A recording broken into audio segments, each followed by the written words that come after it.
The U.S. envoy to the United Nations says Washington's patience with North Korea is not unlimited. Nikki Haley made the comments during an emergency Security Council meeting earlier. It appeared to end in deadlock as the U.S. dismissed possible plans for de-escalating the crisis.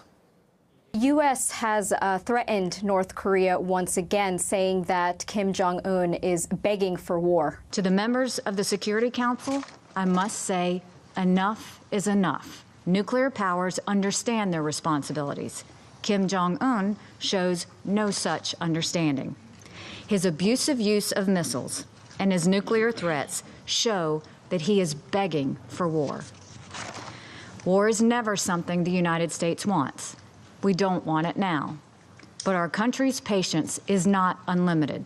Ambassador Haley's comments are nothing new. Even yesterday, Secretary of Defense Jim Mattis said that the U.S. would use any means necessary to defend itself from North Korea. The U.S. has been threatening military action for weeks now, and the rhetoric has been growing even stronger ever since Trump promised to respond to North Korea with fire and fury. Thankfully, it doesn't go beyond this exchange of threats. However, it's worth mentioning that Washington is yet to provide a viable solution, except for sanctions, which have proven to be ineffective for the past decade or so.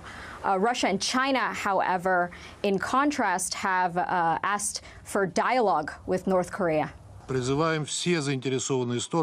A comprehensive settlement to the nuclear and other issues plaguing the Korean Peninsula can be arrived at solely through political and diplomatic channels. We reiterate our readiness to help this process via the implementation of the initiative proposed by Russia and China. China and Russia have proposed an initiative for the denuclearization of the Korean Peninsula. It is practical and feasible and aimed at easing the tensions and preventing further escalation. Russia and China have proposed the Double Freeze initiative, which would require North Korea to stop its nuclear and ballistic missile tests in return for the U.S. and South Korea to stop its military drills. This is a move that Washington considers to be offensive. The idea that some have suggested a so-called freeze for freeze is insulting. When a rogue regime has a nuclear weapon and an ICBM pointed at you, you do not take steps to lower your guard. No one would do that.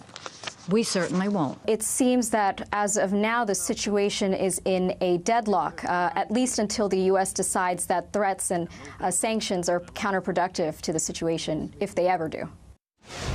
Well, to delve further into this, Rene Carayol, a political analyst and author, joins me live now on the programme. You're very welcome. So it does look like there's an impasse over the Korean crisis, to say the least here. What comes next? Can it be peacefully resolved? We must always believe that it can be, but this is brinkmanship of the worst sort. What we can't seem to separate is the global rivalry of the big three, of Russia, China and America. That seems to be getting in the way. At this moment, we've got the lone wolf of North Korea. The rest of everyone else needs to be aligned and hunt in packs. It's through that alignment, through that collaboration, then we can see a change in circumstances. But it's all getting a little bit too muscular. And I think it's the global rivalry that's getting in the way of an alignment. Is that why you think Washington has been so dismissive then of the plan proposed by Russia and China? Because it's proposed by Russia and China.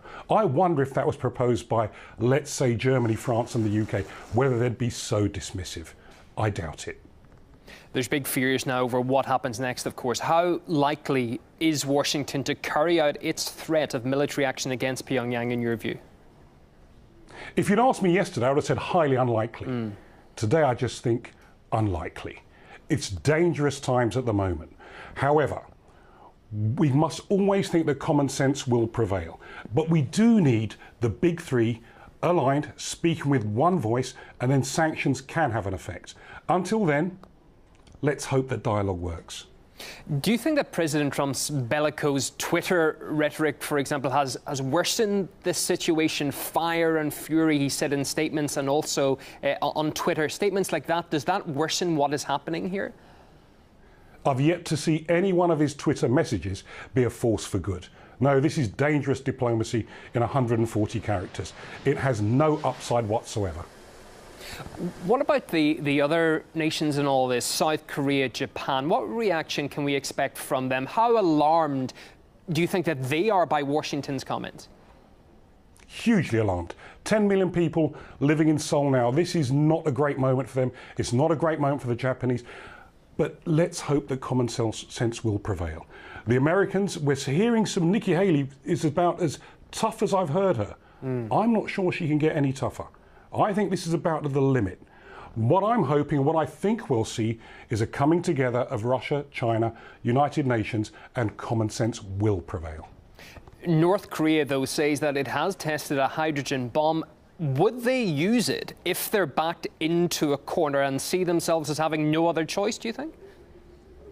The first rule of any negotiation is never back your rival, your opponent, into a corner. Things become unpredictable and uncontrollable then. However, the North Koreans are not stupid.